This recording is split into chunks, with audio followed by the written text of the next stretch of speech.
नमस्कार श्रद्धालु। माघ मास के महात्म्य की कथा को सुनते हुए आज हम 19वें अध्याय की कथा सुनेंगे, अर्थात 25 जनवरी 2023 की कथा आज हम सुनेंगे।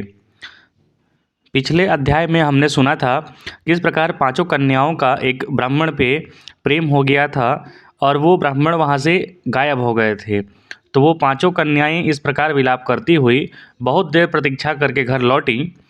जब घर में आई तो माताओं ने कहा कि इतना विलंब तुमने क्यों कर दिया। तब कन्याओं ने कहा कि हम किन्नरियों के साथ क्रीड़ा करती हुई सरोवर पर थी और कहने लगी कि आज हम थक गई हैं और जाकर लेट गई। वशिष्ठ जी कहते हैं, इस प्रकार आशय का छुपाकर वह विरह की मारी पड़ गई। उन्होंने घर में आकर किसी प्रकार की क्रीड़ा नहीं की। वह रात्रि उनको एक युग के समान बीती। सूर्यनारायण के उदय होते ही वह अपने आप को जीवित मानती हुई माताओं की आज्ञा लेकर गौरी पूजन करने वह कन्याएं वहां जाने लगी। उसी समय ब्राह्मण भी स्नान करने के लिए अच्छे सरोवर पर आया। उसके आने पर कन्याओं ने वाह वाह किया और साथ ही जैसे कमलिनी प्रताप प्रातः सूर्योदय को देखकर कहती है, उसको देखकर उनके नेत्र खुल गए और उस ब्रह्मचारी के पास गई। आपस में एक दूसरे का हाथ पकड़कर चारों तरफ से उसे घेर लिया और कहने लगे कि मूर्ख, उस दिन तू भाग गया था, आज नहीं भाग सकता। हम लोगों ने तुमको घेर लिया है। ऐसा वचन सुनकर बाहुपास में बंधे हुए ब्राह्मण ने मुस्कुराकर कहा, तुमने जो कुछ कहा वो सो ठीक है, परंतु मैं तो अभी विद्याभ्यासी और ब्रह्मचारी हूँ। गुरुकुल में मेरा विद्याभ्यास पूरा नहीं हुआ है। पंडित को चाहिए कि जिस आश्रम में रहे उसके धर्म का पालन करे। इस आश्रम में मैं विवाह नहीं कर सकता। धर्म के अनुसार अपने व्रत का पालन करके और गुरु की आज्ञा पाकर ही विवाह कर सकता हूँ, पहले नहीं कर सकता।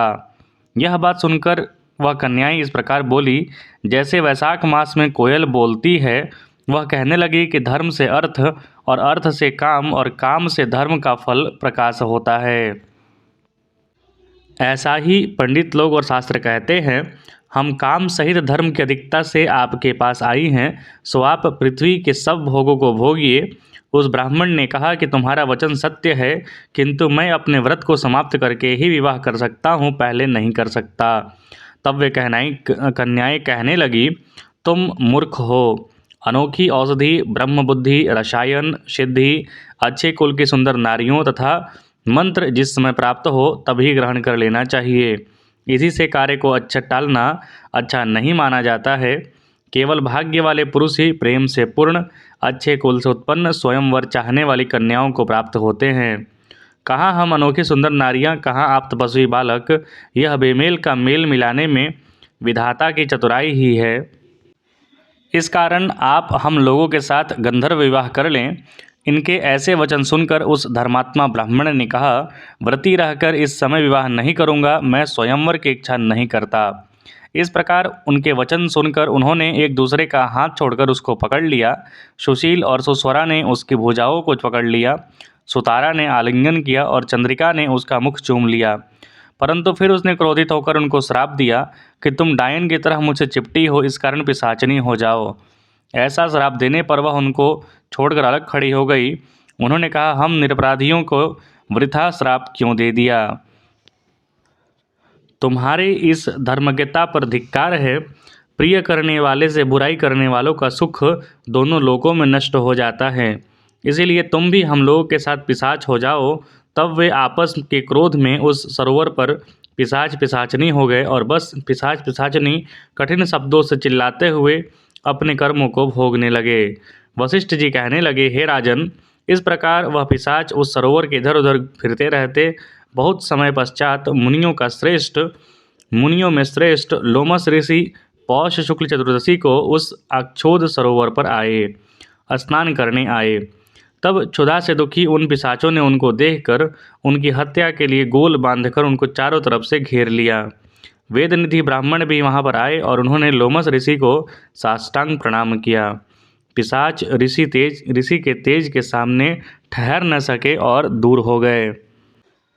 वेदनिधि हाथ जोड़कर लोमस ऋषि से कहने लगे कि भाग्य से ही ऋषियों के दर्शन होते हैं। फिर उन्होंने गंधर्व कन्या और अपने पुत्र का परिचय देकर शव वृतांत सुनाया और कहा कि हे मुनिवर, यह सब ही श्राप मोहित होकर आपके सम्मुख खड़े हैं। आज इन बालकों का निस्तार होगा, जैसे सूर्योदय से अंधेरे का नाश होता है। वशिष्ठ जी कहने लगे कि पुत्र के दुख से दुखी हुए वेदनिधि ब्राह्मण के ऐसे वचन सुनकर लोमस ऋषि के नेत्रों में जल भर आया और वेदनिधि से कहने लगे, मेरे प्रसाद से बालकों को शीघ्र स्मृति पैदा हो और मैं उनका धर्म कहता हूँ, जिससे उनका आपस में ज्ञान विलीन हो जाएगा। इस प्रकार ये 19वां अध्याय यहीं पर समाप्त होता है। हम इसी समय कल फिर से मिलेंगे 20वें अध्याय के साथ। आप कृपया चैनल को लाइक और सब्सक्राइब जरूर करें। ये माघ महात्म्य की कथा को ज़रूर आप सुने, श्रवण करें और पुण्य का लाभ लें। देखने के लिए आपका बहुत बहुत धन्यवाद।